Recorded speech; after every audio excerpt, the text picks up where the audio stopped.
Welcome to Tools in the Shed. It's a podcast powered by CarsGuide, ready to rip into car stuff that has caught our eye this week.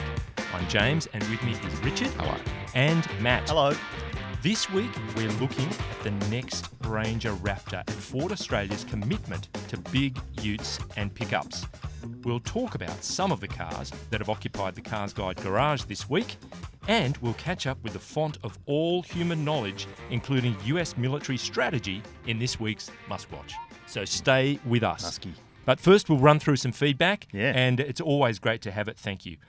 Alexei Rolls says, I wish you could all wear green lycra suits so that you just look like floating heads in the shed, and Richard should wear a green beanie. That would be amazing. It's just a face. Just like a mullygrub's face. Yeah. Oh. Yeah. Just the eyes. He says, Oh. also, JC balaclava. pronounces Subaru more like the Japanese or Americans. Just an observation. If you pronounced it like a New Zealander, it would be an admonishment. Subaru. That's how the They Kiwis do. say it. Yeah. Subaru. Subaru. Hey. What's the right way to say it? And then Subaru. also, Subaru? I would I'm love gonna second some guess fact myself. shrapnel on why the new WRX is taking so long and why it's seemingly impossible to offer a manual Levorg. Now, WRX, you got any mail there, M4? Nothing really. No. It's a few years away is what we know, but and it's going to have big power outputs, possibly 2 different powertrains available. But I'm imagining it's just the natural course of model years. Yeah, but that's CVT. Yeah. Yeah. And Don't tell me also in the hybrid. Levorg. Mm. Yeah, No, turbo. cool. Big turbo. And Big then turbo. Levorg, with a manual, it's one of those things where it looks so easy to just, why can't you just put that transmission Yep. with that engine? But there'd be all kinds of market considerations. Can Yep. we make it add up financially? Well, if it had the manual, if it had the same 6-speed manual as you get in a regular WRX, because it is essentially just a WRX wagon. That's right. With a boot. It Yep. would be so good. Yeah. And as it is, it's not as good as it could be. Yeah. Because it doesn't have that manual. I remember We're with you. at the launch of the first generation one, the Subaru engineer who always says too much, basically just said, look, that first Levorg was a bit of a test. And it is essentially a WRX all underneath, but with a wagon bottom. Yes. The very next question we had was, why doesn't it come with a manual? Yeah. It just comes down to sales, Yeah. really. Yeah. Yeah. There aren't enough. All right, now Colonel Lightseed says, I'm sure Toyota would have a few of the 2GR Camry V6s laying around. Just pop a turbo on them and chuck them into the GR Hilux. I'd buy 2 just in case I flipped one. Okay. That's my Which is favourite comment fantastic. so far. That's fantastic. A turbo V6. Yeah, it's a good idea. Out of a Lotus or something. So long as the engines weren't rusty, the exhaust manifold didn't have too much corrosion on it. If they have been lying around, they might have been outside. Yeah, that's true. YSR12 says, no, it can't take out Ford Ranger Raptor because it's a basic Hilux with only some custom grille. Okay, so this is Hilux GR. this is we're Hilux talking GR. about. Yeah. Okay. And in the same vein, Jason Manning says, haha, really? The Hilux is so far behind the Ranger, it isn't even funny. Oh, wow. Yeah. Except on the sales charts, but we'll get to that soon. And the thing I'd like to say that I know that Toyota puts a lot of emphasis on this GR program and where it's going with it, but they've told us before that to wear the GR badge, it's got to either go better, stop better, or turn better. So that's more than just a sticker kit. Yeah. Yeah. So hopefully that's something they keep true to. Good point. Wax 333. Yay, Wax. If I remember, in New Zealand, the first generation of the new model Hilux, i.e. 2015, 2015-2016 models, were offered in a V6 petrol engine. They didn't sell much compared to the 2.8 diesel. Yeah, they did have a 4-litre V6 engine in Australia as well, and it was too thirsty. Yeah. And Wax, famously a Kiwi, don't take offence at that comment before about, someone not liking a New Zealand accent. Oh, Wax is fine with that. I love a Kiwi accent. Yeah. Me too. I think it's choice. Okay, now... It's quite attractive. There we go. So do I. Attractive. Attractive. The Atomizer says, drive Ranger, then drive the Toyota Hilux, and if it wasn't for the Toyota badge on the steering wheel, there's a good chance you would pick the Ranger. It is a better truck, but people are blinded by the Toyota sticker. Blinded by a reputation for excellent reliability, probably, and better resale than anything else you can buy. That's a factor. That could be Gosh, part that of it. sounds a bit PR-ish. No, just being honest. Tell us more, Matt. It's just the that truth. sounds about- really interesting. Let me tell you about the Toyota Hilux and what it can do for you. Sounds my like there goodness. are several stories that could spin off that. Look, Wow. I've got a lot to say about Toyotas. You sure do. But in response to De-Atomizer, John Gibson said, I drive a 2012 Corolla sedan and a 2019 Hilux two-wheel drive single cab tabletop. Oh, wow. Wow, I used to be a Kingswood Commodore guy, Mate. but moved over to Toyota in 2013. Right. Other than regular servicing, I've never had them off the road. Next year I might replace the Corolla with a Yaris Hybrid, a model that's not yet released. Yeah, fair. Yeah. Wow. From a Kingswood to a hybrid Corolla. Yeah. Wow. That times have changed. The haven't Really, that, it's a statement, isn't it, when you say, I'm a Kingswood Commodore. that Hilux two-wheel drive tabletop cab chassis ute is one of the fiercest riding cars that I've ever been in. It is preposterously firm. Right. It's yuck. Yeah. All Even right. with a load. But Yep. you put 1,000 kilos Yeah. in the back and it settles better. a little. Yeah. Well, John But could tell us how his relationship with the chiropractor's going. Yeah, well, if that's he's, true. If he's had it for a while. Fine if you constantly got bags of cement in the back, Yeah. I guess. Yeah.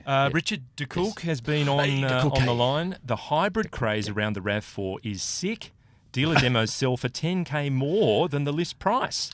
I like that car. Seeing this, Yeah. Honda and Ford should speed up the introduction of hybrid CRV and Escape. Personally, I'd rather opt for Escape normal hybrid than plug-in hybrid, since it will have full all-wheel drive, not all-wheel drive like RAV4. Yeah, so the plug-in hybrid is the only one we'll be getting in Australia for Escape when it Yep. comes in the third quarter of this year, I believe. Yeah. And I actually think that plug-in hybrid's going to suit a lot of people better than a Yep. regular hybrid. Oh, look, it's like, full fat and skim milk. You've got to go all or nothing. And I think with hybrids, I think the plug-in hybrid is the way to go. It truly is. Otherwise, it's just... I just want to put it out there, skim milk Yep. is awful. Oh. Whoever Yeah. chooses skim milk, sorry, Yeah. I just cannot see your worldview. It's It is just like milk horrendous. with water in it. It's awful. I like macadamia milk. What? Yuck. Macadamia milk. You, Come on. And you also have I have almond as well, milk. but Almond milk. macadamia But how do you milk an What's almond? about your nutty milk? Yeah, and how do you milk an almond? It's very difficult. You've I got can to show you a corral them video. first. There is a You've got to video have a about... tiny sheep, tiny nut Yep. dog to get them into the where you Little can milk tiny them. stool, If little you- tiny bucket. Well, if you're watching on YouTube, we'll be putting a little video up behind us right now Can to we show show you how that you type of milk an stuff? almond. All right. Oh. It's not rude. Fantastic. Wow. Now, after a small hiatus, we've been visited by Hammer Rocks. And Hammer says, hi guys, I haven't commented in a while, but still a regular viewer and you're an okay. avid fan of the vlog. I love the idea of the Bathurst Rallycross 1000 race. I think there's a ready viewing and attendance market for such a race. Maybe include mud sections, etc., and a tabletop style track at the finish line, so the vehicles do a bit of a lot of air as they cross. Let's start a campaign to generate interest. This could be Now- the challenge that we've been speaking about internally, very secret challenge that we've been talking about internally for a long time. Yeah, which we'll keep secret. We're going to keep because it secret. it's got legs. But Years ago, Yeah. Bernie Eccleston, right? Also, Mr. Burns from The Simpsons, right? He wanted to jazz up Formula One with wet sections of the Sprinklers. track. He with did, sprinklers. yeah. I can see that at Bathurst. I That'd be think good. Oh. Water balloons in the crowd, they chuck it as they go past. I just think I for the first time in a long time watched a bit of supercars on the TV the other day. And seriously, those Mustangs look wrong. Yeah, they, they do. they are just laughable. Not to denigrate Aussie racing cars too much, but they look like an Aussie racing do. car. Yeah, There's just so much wrong with the proportion of that car. That's a parody thing, isn't it? And That- we're yeah. thinking about just jazzing up supercars Yeah. and adding Yeah. a rallycross element. I'd like to just see on Bathurst, at Bathurst, down Conrod Straight, Yes. just at the kink, Yes. where they start to drop down Yeah. the hill a little bit. A sheep just dip where an- you dive into the water an and ice section. Ice section. That would be amazing. mad. That would be amazing. Yeah. And 'Cause you've we got to just- catch it before you go into the next We're left-hander. saying that they should be utes. as Yeah. well, Yeah. right? So, Yeah. and one of the ideas I had was that when you come into the pits, you fill up with fuels, get tyres, and you've got to do some tradie stuff. Yeah. Like you've got to knock up a pergola, or you've got to get some nails out of an old board, and That'd be all that. fantastic. Or a like section where you get out of the car and you've got to scull a bin and get back in again. That's it. You shouldn't do that, actually. No, That's no, a no. bad idea. It'd be That's a more bad like idea. a pie, Yeah, and a pie, a coffee move, yeah, and iced Yeah. coffee move. yeah, Yeah, and that's you've got to what- fill out a receipt book for That's some it. job Yeah. that you've done. Is move still a thing? I don't know. I think so. Big M, Big M. Farm- I know. be Big M. Most Yeah. most tradies now just drink. What is it? Farmers Union. They drink Dare, Yes. the really heavy, Ooh. hardcore one, Righto. or they're drinking Red Bulls. Right. For people outside of mothers. Australia, that's flavoured milk. Yeah, Yeah. flavored milk Not or skim. energy drinks. Yeah. Make me go to the toilet, though. Talking of which, have you stocked up on loo paper roll? The coronavirus is apparently also a diarrhea virus by the sounds of it. It seems like it must What be. is going on? Anyway, we've Well, moved away from thank that. you, Hammer. Welcome back. Yeah. And Matthew Grimes says the video looks too cramped. What? Spread out a bit. I mean, look, Look, it's Look at all huge. the room This around us. room. This Oh. is ridiculous. Oh, There's this so much room. Richard, sit down, Richard. Okay, thank you, Matthew. But no, there's plenty of room in There's here. It's plenty of fantastic. room. And it's not at all hot and sweaty in here. No. Adrian Wollaston, either turn Mal's mic up or teach him how to use it I know. at the volume it's set at. Yeah. Yeah. He has an extremely annoying habit of talking at normal volume at the start of a paragraph and then trailing off as a point where it sounds like Maybe he he's needs- making an aside to someone and doesn't want anyone else to hear. So that's basically talking off mic, Yeah. which is He yeah. does Or- that all the time. But Yeah. he also will start his sentence like this and not tell you the rest. And you'll answer his phone during Yeah, a it's a bit of that. podcast. Does a bit We of love that. Mal. What's going on? Kodiak 7 Wish him all the says, best. why don't you release the video in the podcast feed? So we're on YouTube, but we've been investigating also posting the visual version of our podcast on iTunes. So Oh, yeah? we'll get back to you on that, but that's a fantastic And we're on suggestion. Spotify. Yeah, we're on We Spotify just found as that well. out. Yep. I didn't Yeah. know. We no one knew. But And we are. Wooshka, Now, to end on a... Oh, you knew. Pritchard saying he knew. the producer of the podcast, knew, Yes. but us. Is he going to put pants on today, or going to go through the whole thing like that? Now, Oh. to end on a ridiculously positive note, Sujay Mysore says, hello, just want to tell you that just want to let you know Yeah. that you guys are amazing. Oh. You get me through the walk home and the dishes Oh. and the laundry. Wow. Thanks so much! Exclamation mark. Sujay must be the most efficient housework operator Yeah, that's on right. the Get it all planet. done in Because 40 it's minutes. only 40 minutes to 40 get the walk minutes. home, the dishes, the laundry. He works from home, obviously. Well, Yeah. very timely, because he also says, by the way, I was one of the first listeners to your podcast on Spotify. Quick flex. Oh, So, CJ. yeah. Yes. Flex. Yeah. Love it. So, Why don't we devote this episode to him? Yeah. Fantastic. Yeah, okay, We this is for hereby you. dedicate this episode to Sujay Mysore. Thank you. Yep. All right, now moving on to the main topic of conversation Yeah. for this week, and it has been big news that we uncovered, that Ford is actively working on its 2021 Raptor, Yeah. and our own Andrew Chesterton, if I remember correctly, unearthed this and spoke directly with some senior people at Ford Australia, and they're saying we will make it better, is what they're saying. Right. How are they planning to do that? I mean, Well, is it- what they're saying is all elements of the vehicle, powertrain, suspension, the way it looks, is going to be improved. So they may have taken on board feedback around the engine that sits under the bonnet. Who knows what? I mean, there are enough of them out there now Yeah. to have got quite a lot of customer feedback. And I suppose it's just confirmation that there will be a Raptor in the next generation Ranger, Yeah. which is a pretty big deal. Oh, they'd be silly not to. Just Yeah. given the level of excitement around that particular model in that Absolutely. range, they'd be absolutely silly not to do it again. It's such a popular car, and it's such a niche car. It's expensive. Yeah. But it just goes to show as a case study, maybe the difference between a Holden and a Ford sort of scenario where they've got Mustang, they've got the Ranger, and Yeah. they've also got a high-performance version of their most popular ute as Yeah. well. Yeah. Yeah. It's hard to see them going wrong. They're on a winning recipe, but, we'll see what happens. It's good to see, though, that there are a lot of Ranger Raptors out there that aren't just show pony cars. I've seen quite a few with the canopy on the back. Yep. So a lot of them going for that double purpose vehicle, as a lot of people want. And also some of them with tool racks and stuff on them. They're not just show pony utes. They just happen to be ultra comfortable and wide and really good to drive. And I actually saw a tweet from a European motoring journalist the other day that said, this is the most complete car I've driven in 18 months. Yeah. In terms of just everything that it does. The other ones it he does drove, it well. what, at 3 wheels? And Yeah. They part were. of there wasn't a window in the left-hand Well, side. times are tough. He's had a over there. bad run then. Times if are in tough. 18 months he hasn't driven a complete car. Well, car. when you can't get a car with the front bumper on it, it's difficult. That's you know? right. So- Was it? Oh, certainly. We'll get to that section later. Anyway. Tesla.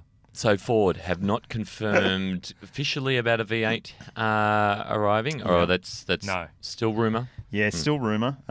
There's talk that there will be a V8. I'm sure that there'd be tens of thousands of Australians who would love one, but whether It's- they'd be willing to spend 75, 80 grand on one might That's be a right. different story. To me, that's what it's missing. Yeah. You know, yet that 4-cylinder is, very powerful Yeah. for what it is, for the capacity engine. But it needs a V8. It needs the bark to for that look. Yeah. Well- and I reckon there are plenty of people, right, who will spend $80,000 on a car like that if it's got a V8. Simple way of fixing it. You've got a tray. You Mm. just put a 2-litre in the front and a 2-litre in the back. Back, yeah. Yeah. Twin engine. Twin engine. Exactly. There you go. And Why then hasn't twin anyone done charge it. this? Supercharge the front one, turbocharge the Oh. back one. Yeah. Someone Something did like that in a Volkswagen Golf, actually. It's on our oversteer page. Yes, they did. Diabolical, I think is the word. Ford Performance says that the relationship between Volkswagen and Ford in developing this next model will only be a good thing. It will only improve the hardcore off-roaders' capabilities, Yeah. is their contention. I wonder if we'll see it move away from the low-range transfer case and just use a permanent all-wheel drive system like Maybe, the Amarok, because it's such a good system Yep. in the Amarok. Yep. It takes weight out and Yep. and complexity. Yep. There are a lot of people who think that the computer-driven all-wheel drive system isn't as good as a low-range transfer case, but in pretty much every test I've ever done, it's shown to be just as good, if not better, than the majority of the competitors. That's So- right. You're definitely going to get your more traditional off-roaders wondering if that's going to reduce its capability. Yeah. In tough terrain. I might agree with them. Mhm. Yeah. I 'Cause psychologically, Psychologically, Yeah. you want a low-range gear. Yeah. And if you're allowing the computer to decide what to do, it doesn't give you that autonomy and that flexibility. But most of the time, though, the car knows more than what the driver does about what's happening to it. So, Oh, that's bull. Sorry. okay. Next. No, well, I was also going to say that whilst we're on the subject, I mean, the genesis of Raptor comes from the Ford F-150 Raptor. Yes. And that template has been applied to Yeah. the Ranger now.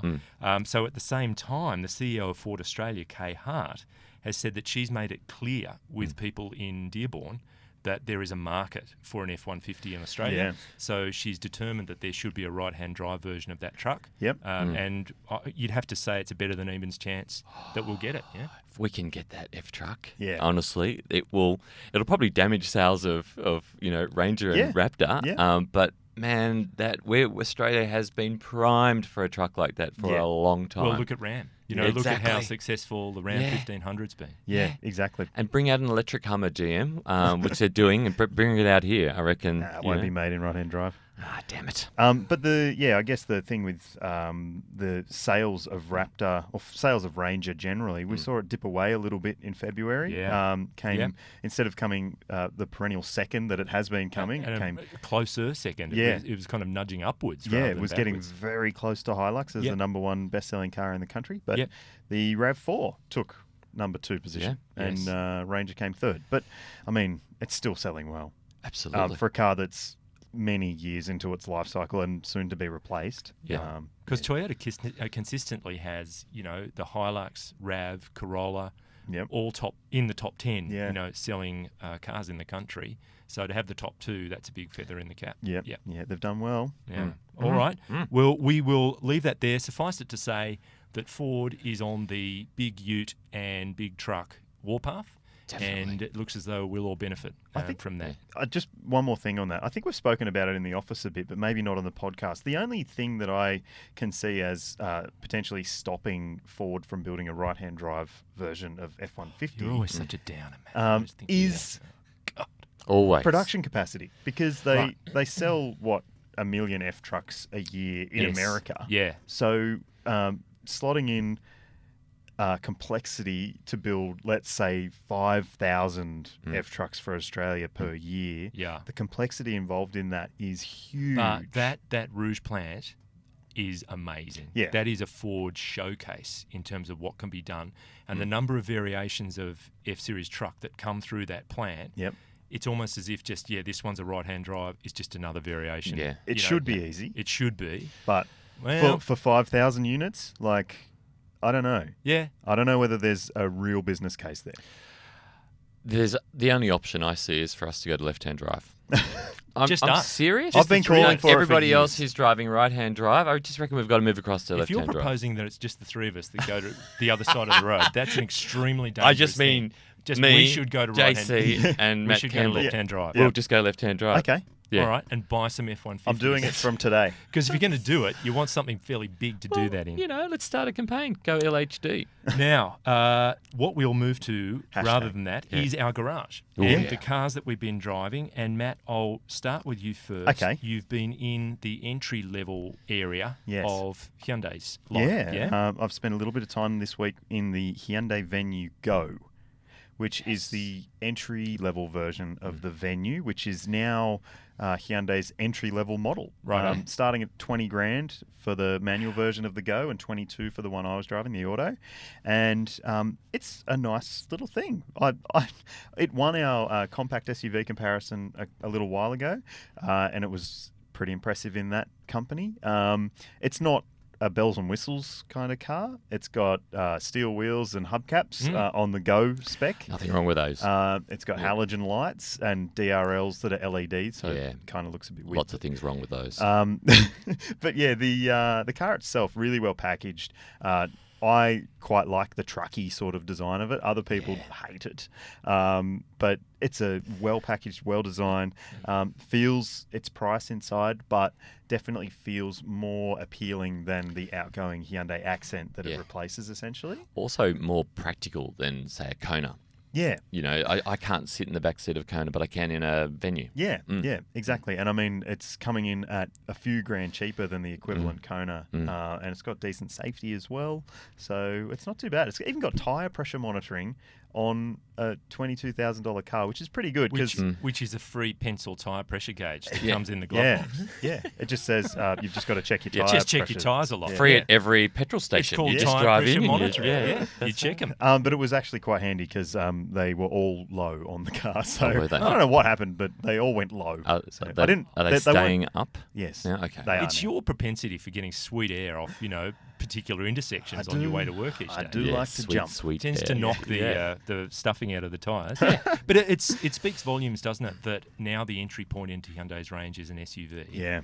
rather than a small hatch or whatever, that there it is. And we've seen even with Kia, with the Picanto, their little tiny urban car. which is great. It's a fantastic little thing, but even there's a market for an SUV-style version with the X-Line, which has been really popular for them. And I think that's just what they want to look tough and feel like they're rough and tumble. And Really? I mean, that's me all over. It's the Japanese K car, little tough Toyota tank type of, the Cube, Yeah. the Ruckus, Yeah. sort of thing. I love it. Yeah. I Yeah. love the look. Yeah. I'm into it. Good. Okay, that's terrific. Now, Richard, we will move to yourself. Ugh. We're still in South Korea, but Yes. it's a different brand. We are. We're not in South Korea, right? Literally now. We are. We're here in. Oh, we are on the screen? That's right. We are in South Korea, And we're back. Yep. And we're back again.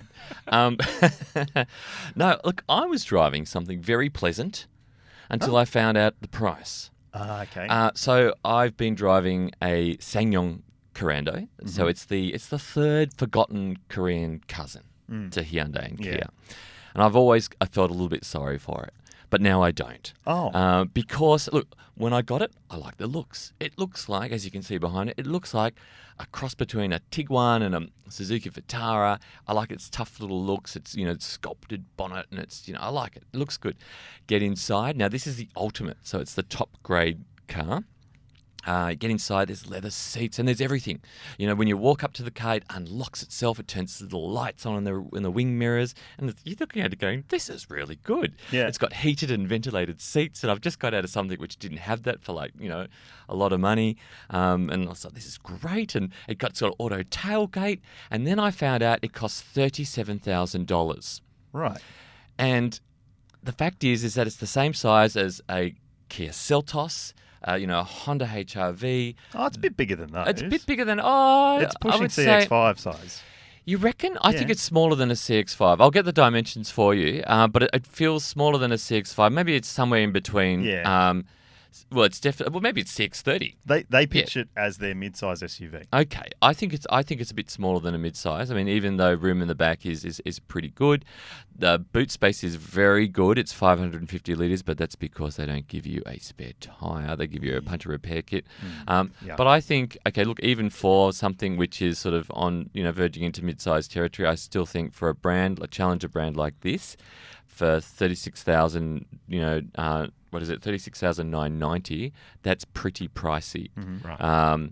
Especially when you don't get the quality that you're getting, I feel, that you're getting in a Hyundai or a Kia. Yeah, well, $37,000 can get you a bloody good Sportage. That's right. That's what I mean. And I guess the good thing about SsangYong, they've followed the Kia mentality with the 7-year ownership plan. Yep. 7 years cap price, 7-year warranty, all that stuff. Yep. That's pretty impressive, pretty compelling. But I do think you're 100% right. The price is just a bit too high. If that car was $33,990 at that spec, you'd be like, oh, goodness me. Yeah, look, even... You might not say it like that. Language, thank you, man.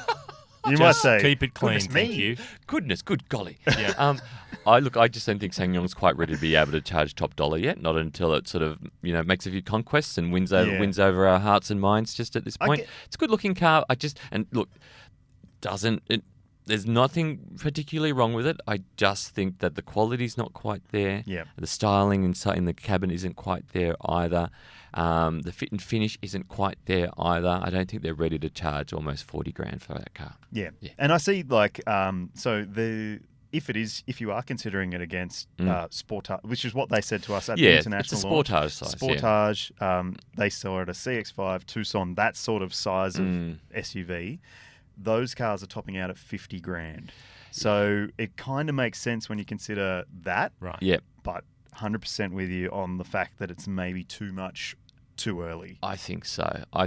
Look, even an old Tucson has a better fit and finish quality than a brand new Korando. So, and a CX-5, that is light years ahead of this in terms of drive, fit, finish, everything. Yeah. Right. Absolutely. Okay. Anyway, well, very good. me. Very good. And halogen lights. Oh, and halogen lights. So you've been in the Ultimate. I've been in a titanium. Oh. I see your Ultimate and raise you a titanium. And I just had a go. Yeah, come on, mate. Lift your game. Anyway, this was an Everest. So a Ford Everest, a big 7-seat SUV. And the titanium is the top of the tree when it comes to that model. And it's actually, we were speaking of Raptor, this has got the Raptor's engine. It's got the 2-litre twin-turbo diesel, and that's 157 kilowatts and 500 newton meters. So a pretty healthy dose of torque. Chunky. Now, in terms of dollars, it's up above $70,000. It's $72,590 before you've even put it on the road. So you're expecting something pretty special at that money. Cheaper than a Ranger Raptor. 10-speed auto. It's big and bouncy, is what I would say. It's got, the Ranger on which it's based has the leaf springs at the rear. This, of course, moves to coils. But it's a heavy car. It feels kind of top-heavy. It feels as though it's moving around a lot on its suspension. And it's got a multi-links to try and tie it down better, but it does feel that way. The interior, I thought, was really nice, very high quality and nicely finished. Heaps of space, quite obviously, because it's a pretty big truck. But, yeah, just wobbly. And the throttle felt a bit doughy. Like it just did not want to pick up the throttle and get going. You really had to coerce it into getting into the mid-range and getting going. And it's got the 10-speed auto, because I know with that Everest I used, not the one that you're driving, but a titanium on another occasion. I used it to tow my 1951 Ford. Yep. about 300, 400 kilometres. Just to jump start it, Just wasn't to jump start it. Yeah. And you ended up going 300 or 400 kilometres. It would not do it. Well, you can't stop. You've got to keep going. That's right. I found it was interesting because I was concerned that it didn't have the 3.2 litre and that the smaller capacity engine wouldn't be able to handle the grunt. Handled it fine. Mm-hmm. What I didn't like about it was the 10-speed auto. Right. I found it sort of fished around for gears.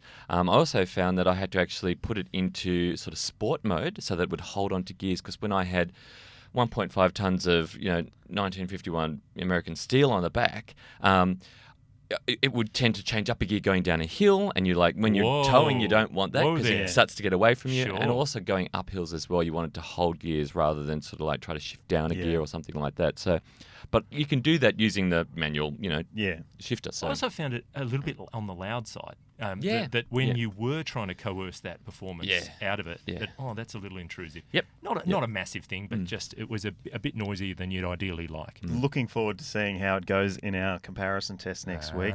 Hint, hint.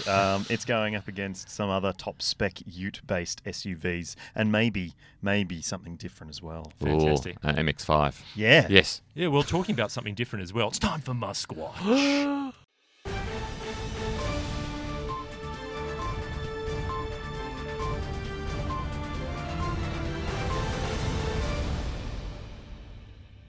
Great. Now, thank you to Defence News for this one. Is that Jane's tipping Defence us Weekly? off. It's an American video and online publication. So in a room packed full of US Air Force personnel this week, Elon said, quote, "The fighter jet era has passed. Locally, autonomous drone warfare is where it's at, where the future will be." 100%. The reaction was a collective pause, according to Defence News. And days later, the Pentagon's head of the F-35 program, Lieutenant General Eric Fick, countered that the jet will be relevant for decades to come. Of course he said that. Yeah. His Says the jet man. But here's the thing. This is the kicker. Unprompted, Musk also shared his opinion on the F-35 built by Lockheed Martin, saying its past problems with cost and schedule performance could have been avoided if the Defence Department had retained a fifth-generation competitor to the jet instead of down-selecting to a single vendor in 2001. So they had McDonnell Douglas, they had Northrop Grumman, they had Boeing in there. Yep. So very early in the process, they went, okay, Lockheed Martin, you go with it. And he said, that's all a problem. This from a guy who went through production hell making a car. This is a joint strike. This is a strike force thing jet. Yeah. I mean, really, come on. I mean, there's been some issues with that jet, and trying to get it even delivered, and have we got any yet? Condition. Are there any in Australia? I think there are. Have we taken a delivery? I think we're getting them. We're paying $45 million a piece or something for them, aren't we? Some stupid billion. That doesn't sound maybe like it's billion. Enough. Yeah, maybe it might be a billion each. I think it is. That whole program has been plagued with problems. Yeah, and it would be. I don't know. It's not Jets guy. I've got a drone. You've got a drone. I could take control of defence. I think they are $1 billion each, so we're only buying half. We're buying half a plane. Where did I get $45 million up from? front, and then that's what you get paid, Matt. We get the wings, the undercarriage, and part of the cockpit, and then when we pay the other $1 billion, we'll get the rest. It's lay-by. It's lay-by. It's Air Force lay-by. Yeah. I don't know. Look, I think drones are an inevitable part of our society. They're going to appear. We're seeing in China already. There's drones telling people to wear their masks and wash their hands.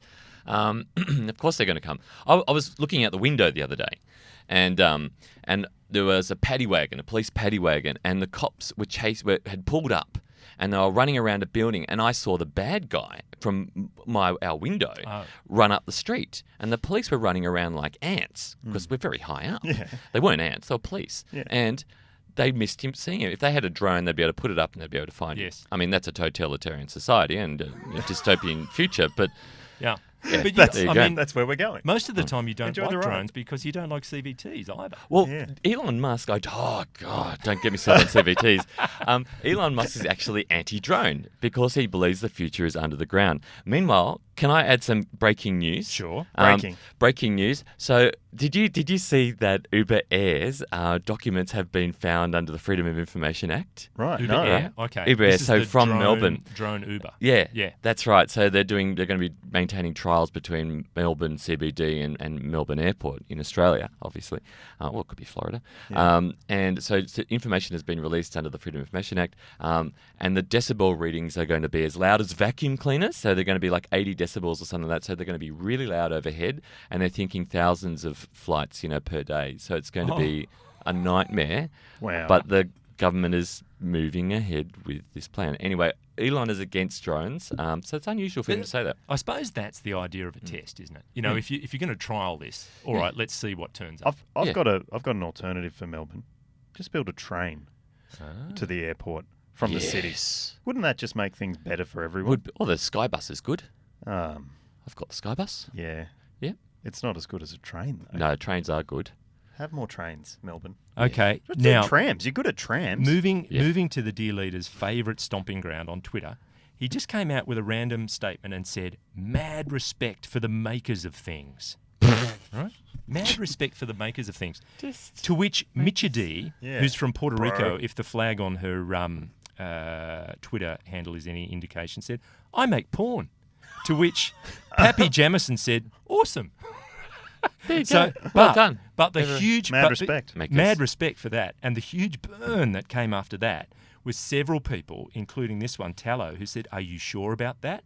And posted a picture of this 2B anime character, a picture of which Elon had posted some time ago, and got the response, "Credit the artist, Elon," to which he'd said, "No." Like this big fat no at the bottom. So you don't have mad respect for the creators of art, quite obviously. Yeah. But you don't make things on the internet. They just exist. Yeah. Do you reckon we can get different mindset. Elon in one day to the CarsGuide podcast, and he can do... Well, we've had him on the line. Yeah, we had him remember on the that line day. in the Yeah. studio. I mean, his time is money. Or in the garage. His time is money. It's We might tricky. just have to show up to SpaceX HQ and just Yeah. But doorstop Mr. Pritchard knows his personal Shirt front assistant, him. so we might have to tap that connection again. Yeah. Yeah. So then Elon also tweeted this week, "Dogs rock, and they have the best coin."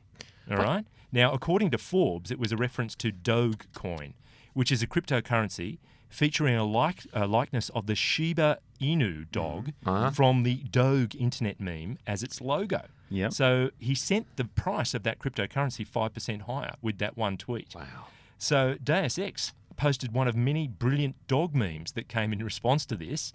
For viewers on YouTube, you'll have it behind us, which is actually a small stormtrooper trotting towards you, which is pretty good. And Sash posted one on photosynthesis, which is actually a dog in a plant pot. And the dog is saying, "Am plant, no balk today, am doing a grow." Photosynthesis. That is exactly how Which I dogs love would it. talk. They do. They isn't talk. it? Yeah. Yeah, no balk today. Doing a grow. That's so good. Love it. Yeah. And they're normally after Chimkin. Is Yes. that Chimkin? Yeah, I love Chimkin. Chimkin. Now, in terms of the Tesla share price, we're back to $749.50. Oh, that's so it was $679 last week. Yeah. So it had fallen a couple of $100 back Yeah. from 870 odd to 670 odd. Now What it's does a back share at normally cost? Just in general. I don't know anything about the stock market. $12. $12. I don't and know there's either. It depends on the $700. overall value of the company. It's what it makes, what it's And how going many to shares there produce, are. its, Shares there its are. potential, Yeah. and the share offering. Yeah. Yeah, okay. So 700's a lot. But right? on Tuesday, JMP Securities, which is apparently an influential firm in the US, upgraded it and set a price target of $1,060 per share, which would put Tesla among the highest stocks on Wall Street. According to The Verge, this is despite the fact the Chinese government has ordered the shutdown of Tesla's new factory in Shanghai over coronavirus fears, which is part of the reason why it had come back off that very high price. The Shanghai Gigafactory is the first wholly foreign-owned car plant in China. Yeah. But they still said, you got to shut down. Okay. So it's idled at the moment. You can guarantee, though, that as soon as the coronavirus pandemic has sort of passed, as soon as it does sort of ease off, I think the Chinese will be fiercely back onto production. Of course. Of everything They'll make. be making double time. On I was going everything. to say earlier. I guess Thailand at the moment is actually still up and running, and there's still a pretty free flow of utes and cars that are built in Thailand, which is a good thing for economies like Australia. And they are going to be impacted, like everyone on the planet, by parts shortages from China. But the fact that the Chinese car market, the car assembly and building market there is basically stopped. Yeah. And will be for many months to come. And that's just Scary. the one that we come into contact with. You know, so many categories right around the world will be impacted because China is just gradually shutting down. Well, they're our warehouse, which makes and builds and delivers everything. Yeah, Yep. pretty much. Anyway, on that happy note, we have reached the finish line for the podcast. Thank you, Richard. Thank you. And thank you, Matt. Thanks. And thanks to our mixing desk Jedi, Mr. Pritchard, for getting our voices and vision to you so effectively. Yep. Today, he's in a Pritchard family tartan suit. Yeah. Finished off with socks and sandals, which is amazing. But he didn't wear the pants, like you said earlier. Did not wear the pants, just the I belt. knew there was something wrong about it. Yeah. Please pass on the word about the podcast and let us know your thoughts by searching for CarsGuide on Facebook and Instagram using the hashtag CGPodcast or email us at comments@carsguide.com.au. Yeah. If you're an iTunes listener, please rate and review us. We're still at 5 stars, by the way, which is ridiculous. That's the Thank maximum you. you can get. Apparently so. Yeah. I love and it when remember, people say, is 5 out of 5? Yeah. you can watch us on YouTube. But Yeah. before we go, look, I was going to finish with a funny story about a mate's encounter with an armoured vehicle, but I won't, because last time I told it, it tanked. Oh, God. So I'm just not going to. I'm not going to tell it. Okay. Okay. Yeah. Lucky most people don't get to the end of this.